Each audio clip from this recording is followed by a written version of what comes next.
สิงห์คำสายดังให้เกียรติติดตามคำชมและร่วมเชียร์การประกวดนางสาวงามกระทรวงเมืองเสียงอ่อนประจำปี 2025 เจ้าค่ำคืนนี้รับหน้าที่โดยข้าพเจ้านางนงรักพรหมสิงห์พร้อมด้วย ข้าพเจ้าทองวงเกษตรแล้วปีนี้คณะจัดงานยังได้จัดให้มีการประกวดนางสาวงามเฮือสวงประจำปีอีกด้วยเจ้าและยังบ่หมดเพียงแต่เท่านั้นเนาะเพราะว่าตลอดการจัดงานยังมีหลากหลายกิจกรรมบ่ว่าจะเป็นตลาดนัดการวางแสดงสินค้าการแสดงศิลปะวรรณคดีของน้องน้อยนักเรียนแต่สำหรับสีสันของงานในค่ำคืนนี้บรรดาการจะได้พบกับสาวงามที่เขาประกวดทั้งหมด18หมายเลขบทฟ้อนที่2จากโรงเรียนมส.เสียงฮอนซึ่งเพิ่นมาในบทฟ้อนที่มีชื่อว่าสืบสารฮีตของประเพณีสาวภูไทยซึ่งจะเป็นแนวใดนั้นขอเชิญบรรดาแขกบรรดาทานติดตามรับชมไปพร้อมๆกันเดินสายขันหลังให้ตามให้กันเข้าก่อนกันให้ตามให้กันเข้าก่อนตั้งแต่บางปะทุงย้อนออกมาตอนสู่ฟังเดิมให้ขันเขาหัวมวนสติผู้มีจิตให้ทำคอยเพียนเพียนไว้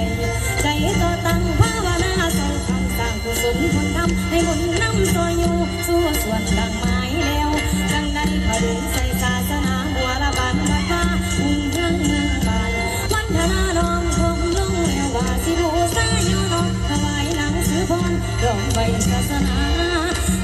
ที่ถวยไว้ศาสนา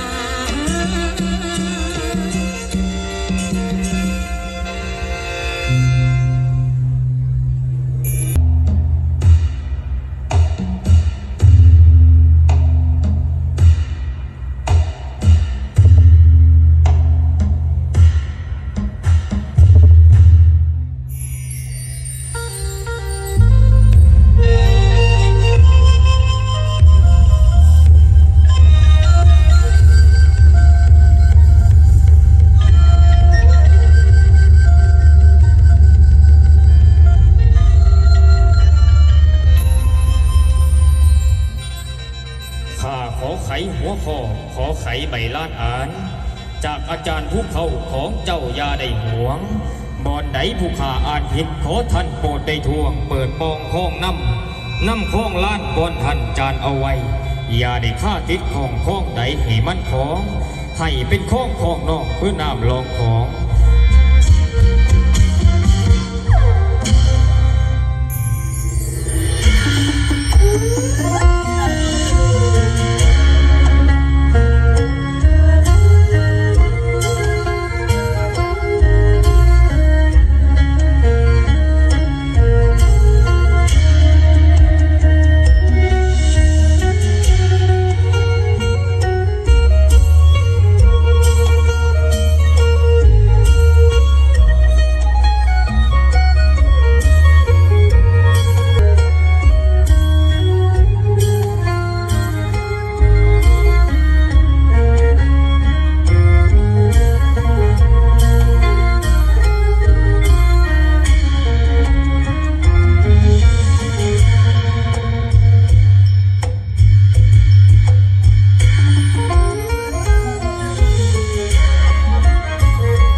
นั้นดี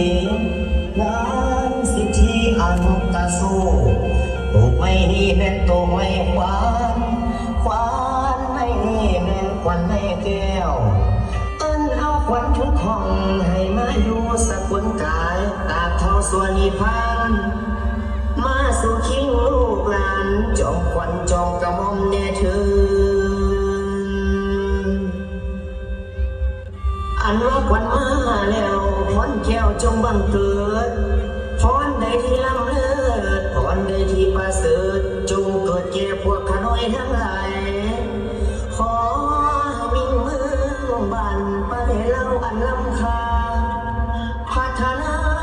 เรื่อยเจริญขึ้นอยู่สุแนว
ได้ปรากฏการณ์กับเวทีแล้วสัตว์ต่อไปขอเชิญทางการนำของเมืองเชียงฮอนเนาะซึ่งนำโดยทานแสงอาทิตย์ระเบียยาทอเลขาพรรคเมืองเชียงฮอนและเกียรติจอน้องสาวผู้ที่หนึ่งเนาะผู้ที่ยึดตามมาด้วยทานบุญจันทร์แก้ววิสาคณะประธานปกครองเมืองผู้ที่สามถือเป็นเกียรติเทียนเสือทานสกุลเขียวพนาคณะประจำพรรคเมือง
ตอนนี้ผลคะแนนก็อยู่ดีในมือของพวกเราทั้งสองคนแล้ว และผู้ที่เข้ารอบเป็นคนสุดท้ายของเมืองสงอนประจำปี2025ผู้ทำอิฐได้แก่หมายเลขใดขอเสียงเสียนะ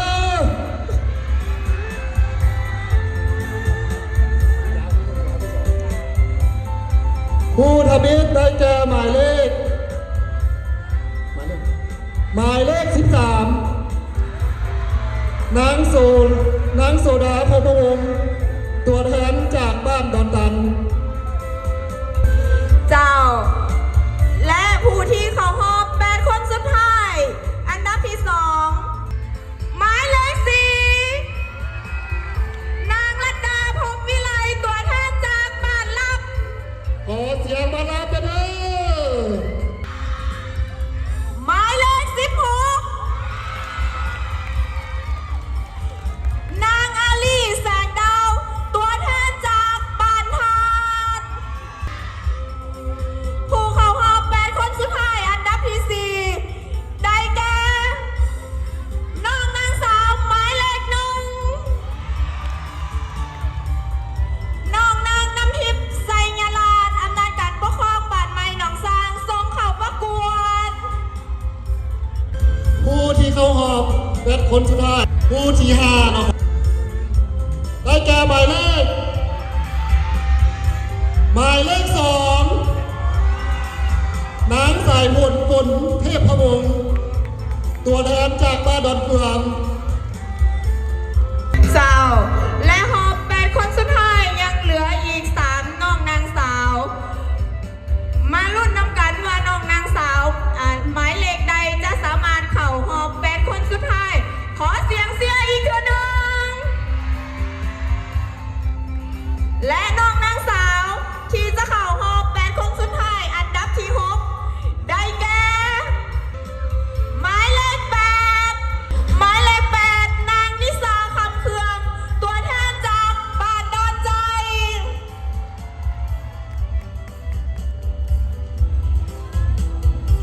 เจ้า และยังเหลืออีก2ตำแหน่งเนาะที่ว่าจะเข้าสู่รอบ8 คนสุดท้ายน้องนักสาวที่จะได้เข้ารอบ8 คนสุดท้ายผู้ที่7ได้แก่หมายเลขใดหมายเลข17น้องนางสาวกันหา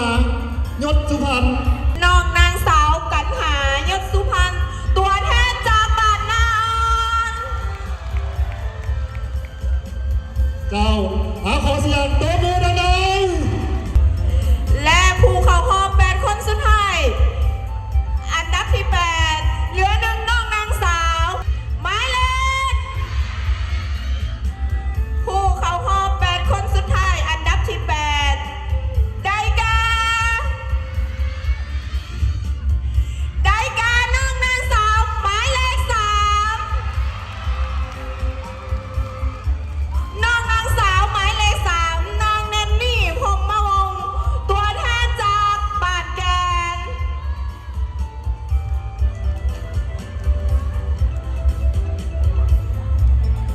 และนี่แม่นสมหน้าน้องนางสาวทั้ง8 น้องนางสาวที่เขาหอบ8 คนสุดท้าย ขอเสียงตบมือดังๆให้ทั้งน้องนาง8 นางสาว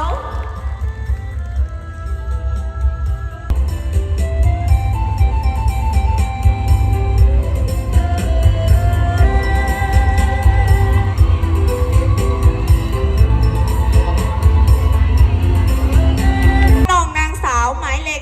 13 นางโซดาพรหมวงศ์ตัวแทนจากบ้านดอนตันออกมาจบคำถาม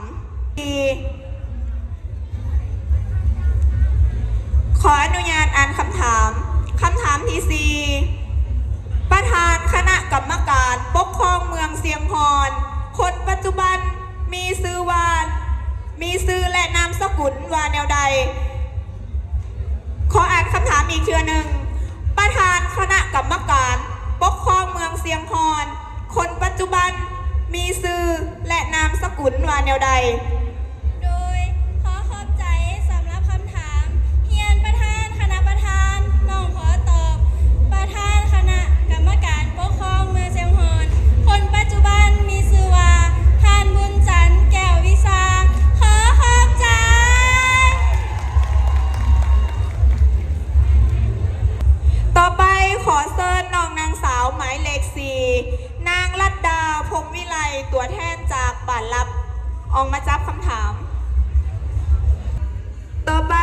เรียนเชิญน้องนางสาวหมายเลข 16 นางอาลีแสงดาวตัวแทนจากบันทัดออกมาจับคำถาม คำถามที่ 3 เลขาคณะบริหารงานพรรคเมืองเสียงพรคนปัจจุบันมีชื่อและนามสกุลว่าแนวใด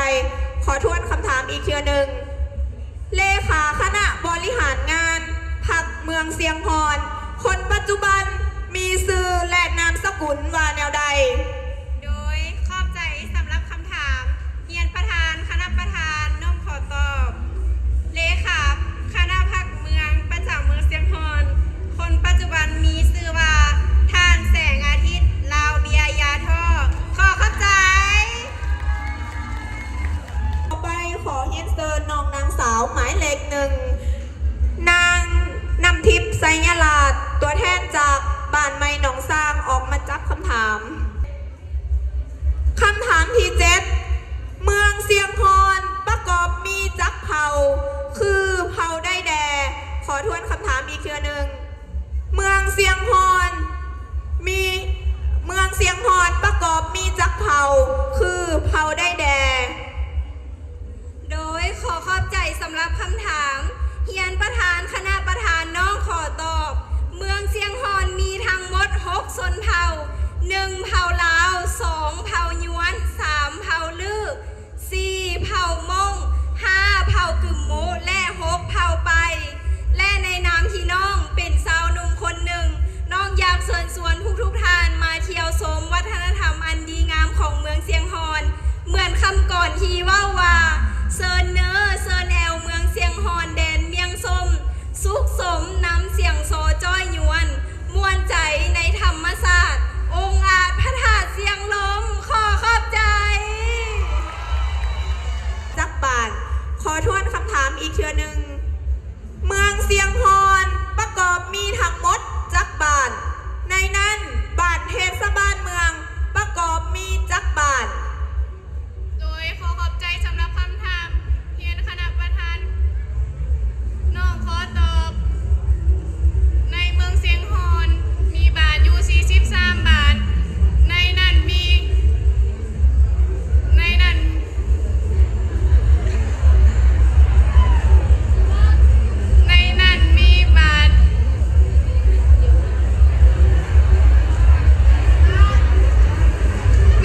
ีบาทเทศบาลอยู่14 บาทขอขอบใจ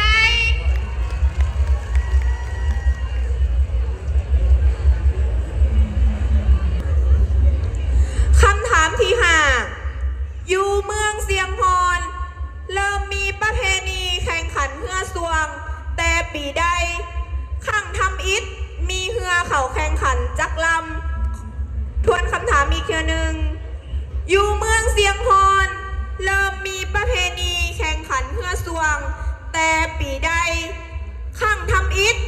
มีเฮือเขาแข่งขันจักลำ โดยขอขอบใจสำหรับคำถามเฮียนประธานคณะประธานน้องข้อตอบปีทำอิฐมีการแข่งขันเฮือสวงตั้งแต่ปี 1995 และมีเฮือเขาห่วมแข่งขันปีแรกอยู่2 ลำ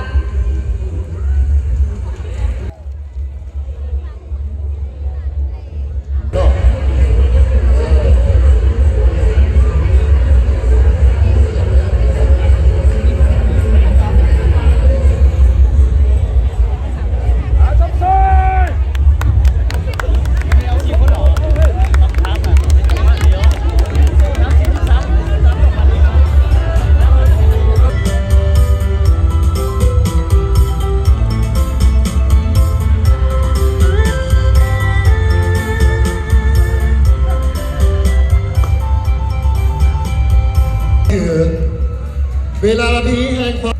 เพราะในหอบนี้พวกเขาจะทำการประกาศคัดเลือกเอาเพียงแต่3น้องนางสาวเท่านั้น เจ้า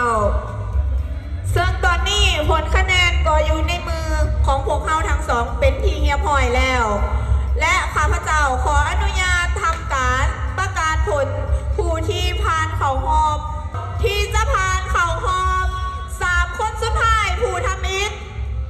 ได้แก่น้องนางสาวหมายเลข 13 น้องนางสาวหมายเลข 13 ได้แก่นางโซดาพรหมวงศ์ตัวแทนจากบ้านดอนตัน ขอเสียงกองเสียงมาโดนตันนะเด้อ เจ้า และผู้ที่เข้ารอบ3 คนผู้ที่ 2 ได้แก่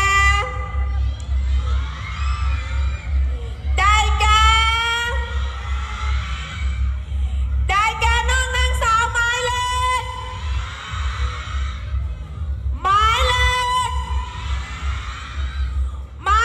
4 น้องนางสาวหมายเลข 4 นางรัตดาพรหมวิไลตัวแทนจากบ้านลับ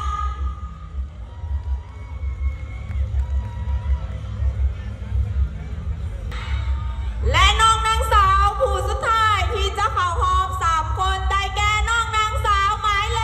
ข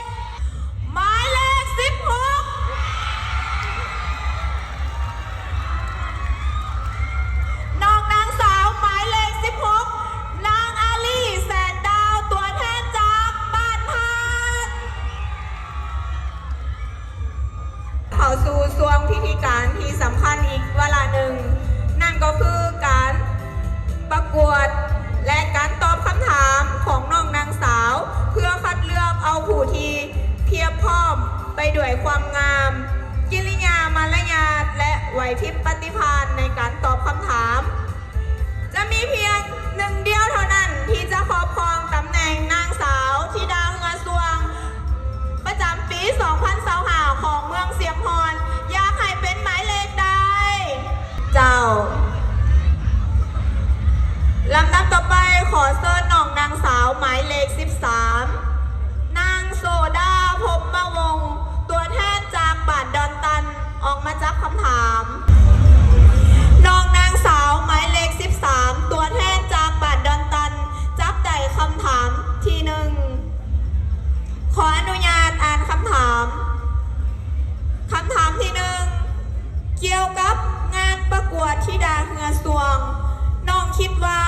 มีผลดีต่อตนเอง และต่อสังคมแนวใด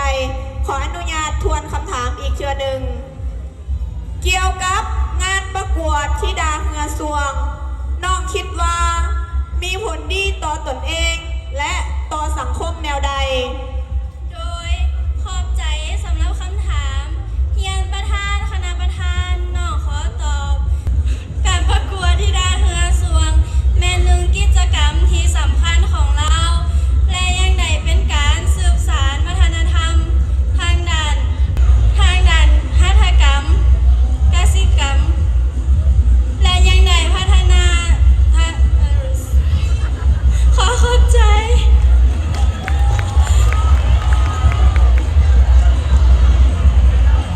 เจ้าผ่านไปแล้วสำหรับการตอบคำถามของน้องนางสาวหมายเลข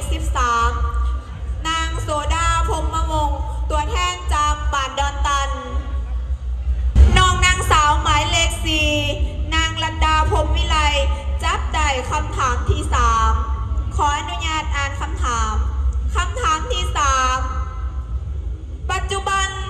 รัฐได้ยกสูง ความเสมอภาคยิงทรายอย่างกว้างขวาง แล้วน้องคิดว่าแม่ยิงควรแสดงออกแนวใด เพื่อให้สังคมยอมรับความเท่าเทียม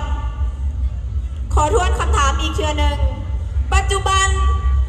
รัฐได้ยกสูง ความเสมอภาคยิงทรายอย่างกว้างขวาง แล้วน้องคิดว่า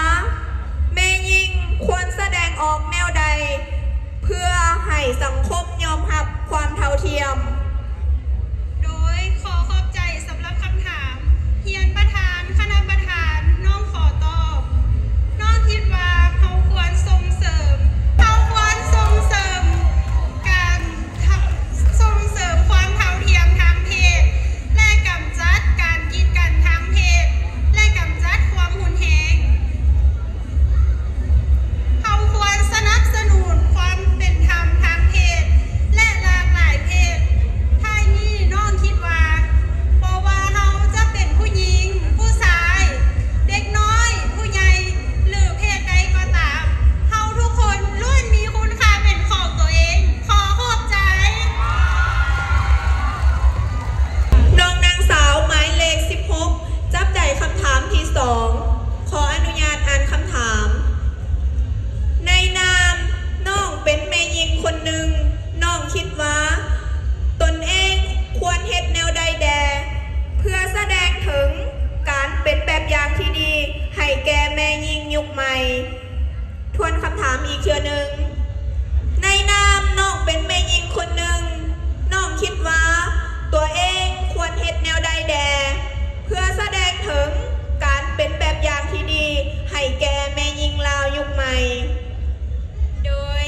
เจ้าขอเสียงตบมือดังๆให้แก่น้องทั้งสาวทั้งสามน้องทั้งสาวด้วย เพราะว่าน้องนางสาวของพวกเรามีแต่ผู้ที่ตอบคำถามด้วยไหวพริบปฏิภาณอันถูกต้องและงดงาม เจ้าแน่แล้วเนาะก็คือว่านักใจแทนคณะกรรมการพอสมควรเราพวกเอารอผลคะแนนจากคณะกรรมการเนาะ เจ้าคือว่าในส่วนระยะที่พวกเขาและนาทีนี่เขามาร่วมรุ่นน้ำกันว่าน้องนางสาวได้จะสามารถเอาครองตำแหน่งในค่ำคืนนี้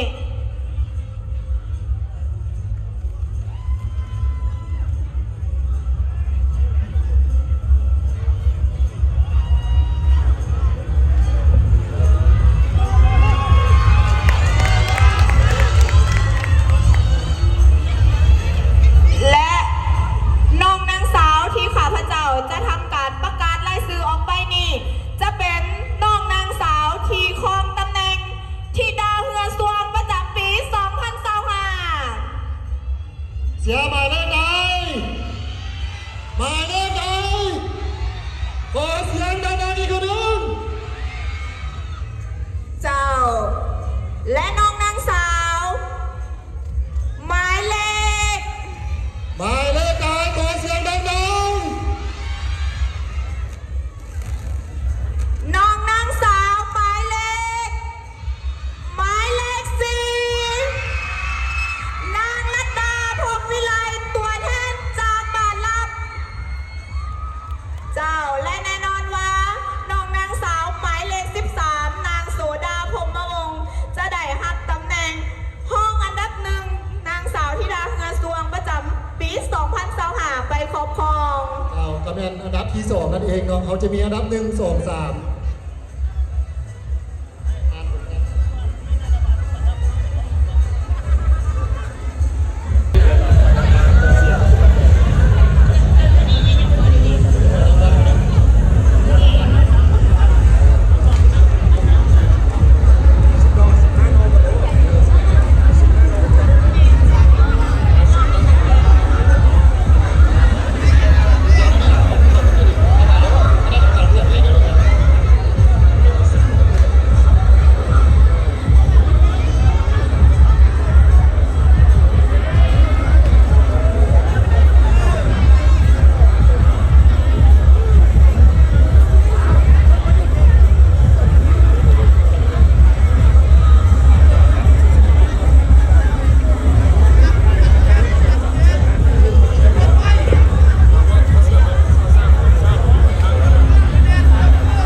เจ้าและลำดับต่อไปพวกเขาจะได้เป็นการมอบรางวัลให้แก่กับน้องนางสาว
ความขอบใจมายังทานบุญจันทร์เจวิสากรรมการประจำพักเมืองประธานคณะกรรมการปกครองเมืองสิงห์ฮอนที่ว่าให้เกียรติขึ้นมอบของขวัญรางวัลให้แก่น้องนักสาวอันดับที่2เนาะ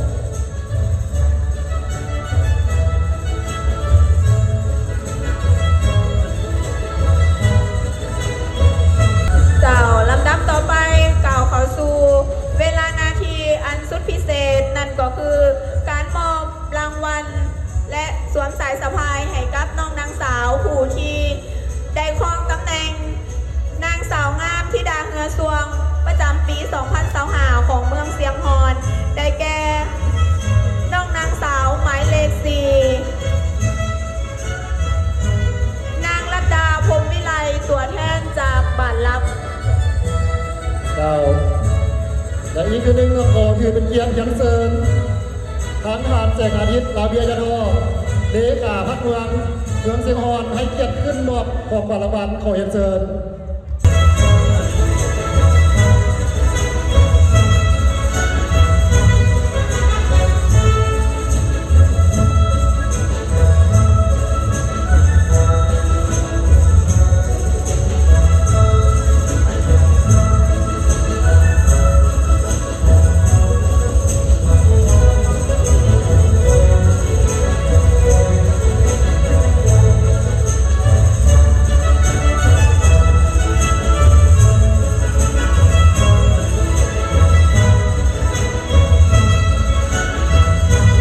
เราอีกคือหนึ่งเราขอแสดงความขอบใจมายังทานแสงอาทิตย์ลาเบียยาทอเลขาพักเมืองเมืองสิงห์ฮอนที่ว่าให้เกียรติมอบมงกุฎและกระสายสะพายให้แก่น้องนักสาวที่ว่าครองอันดับหนึ่งเนาะนางสาวงามเนื้อสวงประจำปี 2025 ของเมืองสิงห์ฮอนของเขาขอเสียงตบมือจำเจอด้วย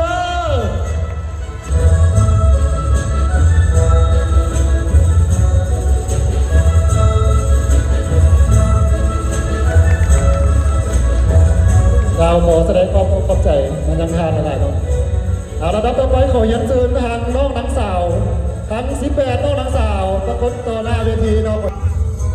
ที่ได้จัดให้มีกิจกรรมดีๆแบบนี้ขึ้นมา เจ้าขอบใจมายังองค์การปกครองบ้านและสาวงามผู้เขาประกวดทั้ง 18 น้องนางสาว ตลอดฮอนคณะครูอาจารย์ น้องน้อยนักเรียนนักศิลปะหมดทุกทาน ที่ได้ประกอบส่วนสร้างสรรค์บรรยากาศในค่ำคืนนี้ ไอ้ที่คาดมาได้ก็คือขอขอบใจมายังมานาแก่ผู้ชมผู้เสียก็คือพ่อแม่พี่น้องประชาชนบรรดาเผ่าในทั่วเมืองสิงห์ฮอนที่ได้ให้การติดตามตั้งแต่ต้นจนฮอนในงานสุดท้ายตรงกับประกวด เจ้าสำหรับ